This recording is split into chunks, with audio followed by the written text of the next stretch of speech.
मित्रों, बहुत बहुत स्वागत है आपका। आइए आज हम देखते हैं अपभ्रंश भाषा के भेद और कुछ महत्वपूर्ण बिंदु जो कि आपके एग्जाम के लिए बहुत ही महत्वपूर्ण है। टीजीटी, पीजीटी, यूजीसी, नेट इत्यादि परीक्षाओं में इनसे डायरेक्ट क्वेश्चन बन सकता है। तो चलिए फटाफट हम इसको देख लेते हैं कि प्रमुख बिंदु है। समय पूछा जा सकता है कि अपभ्रंश भाषा का समय क्या है। तो 500 ईस्वी से 1000 ईस्वी तक इसका समय माना जाता है। अपभ्रंश के प्रथम कवि कौन माने जाते हैं? तो स्वयंभू अपभ्रंश के प्रथम कवि माने जाते हैं। और अपभ्रंश का इनको वाल्मीकि भी कहा जाता है। अपभ्रंश का अर्थ होता है भाषा का बिगड़ा हुआ रूप। ठीक है, पूछा जा सकता है कि अपभ्रंश का क्या अर्थ होता है? तो भाषा का बिगड़ा हुआ रूप होता है। और अपभ्रंश कैसी भाषा है? उकार बहुला भाषा है। क्या है अपभ्रंश? एक उकार बहुला भाषा है। और ये कैसी है? वियोगात्मक भी है। क्वेश्चन कैसे बनेगा कि जो अपभ्रंश भाषा है वो कैसी है? वियोगात्मक है या संयोगात्मक है? तो आपको याद रखना है कि जो अपभ्रंश भाषा है वो वियोगात्मक भाषा है। इसमें लिंग की संख्या 2 थी और वचन की संख्या भी 2 थी। ठीक है, इसको याद रख लेना। अब देखते हैं अपभ्रंश को किसने क्या कहा है।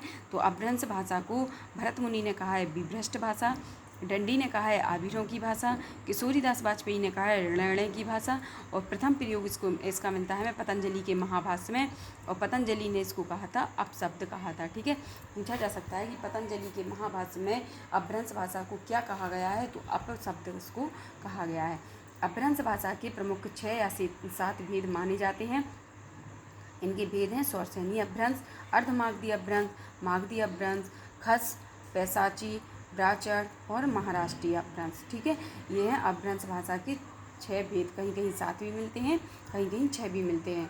तो आपको याद रखना है कि अपभ्रंश भाषा के ये भेद हैं। कौन कौन से? सौरसेनी अपभ्रंश, अर्धमागधी अपभ्रंश, मागधी अपभ्रंश, खस, पैसाची, ब्राचड़ और महाराष्ट्रीय। ठीक है, जो सौरसेनी अपभ्रंश है इसमें जो हमारी पश्चिमी हिंदी है उसके अंतर्गत जो भाषाएं निकली हैं, आधुनिक आर्य भाषाएं, वो सौरसेनी अपभ्रंश के अंतर्गत आती हैं।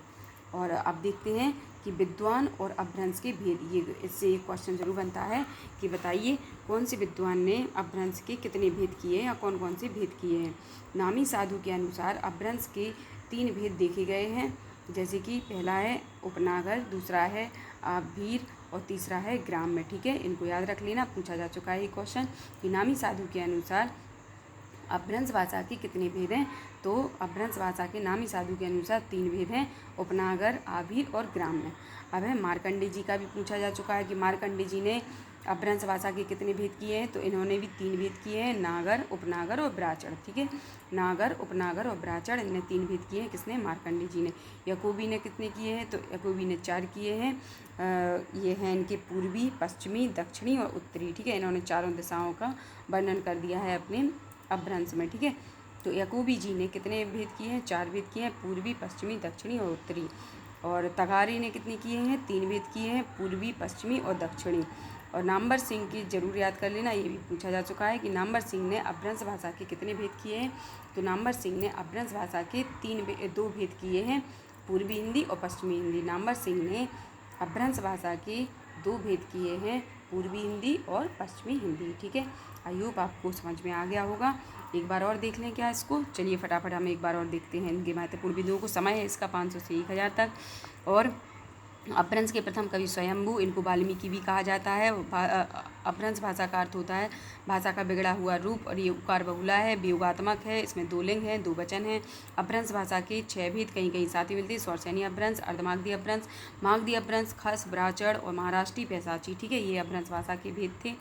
और अपभ्रंश भाषा को किसने क्या है? भरत मुनि ने विभ्रष्ट कहा है, डंडी ने आभीरों की भाषा कहा है, किशोरीदास ने ऋणय की भाषा कहा है। और प्रथम प्रयोग इसका पतंजलि के महाभाष्य में हमें देखने को मिलता है। पतंजलि के महाभाष्य में इस भाषा को अपशब्द कहा गया है। विद्वानों के अनुसार इनके भेद देख लेते हैं। नामी साधु ने इसके 3 भेद किए हैं, और उपनागर, आभीर और ग्राम्य। मार्कंडे ने 3 भेद किए हैं। मार्कंडे ने कितने? 3 भेद किए हैं, नागर, उपनागर और ब्राचड़। याकूबी ने कितने किए हैं? 4 किए हैं, पूर्वी, पश्चिमी, दक्षिणी और उत्तरी। और तगारी ने कितने किए हैं? पूर्वी, पश्चिमी और दक्षिणी। तगारी देखो 3 अक्षर आए हैं, तो इन्होंने 3 भेद किए हैं, पूर्वी, पश्चिमी और दक्षिणी। और नामवर सिंह ने कितने किए हैं? 2 भेद किए हैं, पूर्वी हिंदी और पश्चिमी हिंदी। ठीक है, इस जानकारी को बहुत अच्छे से आप याद कर लेना ताकि आपके एग्जाम में हेल्प हो सके। वीडियो अच्छी लगे तो शेयर जरूर करना। Thank you so much.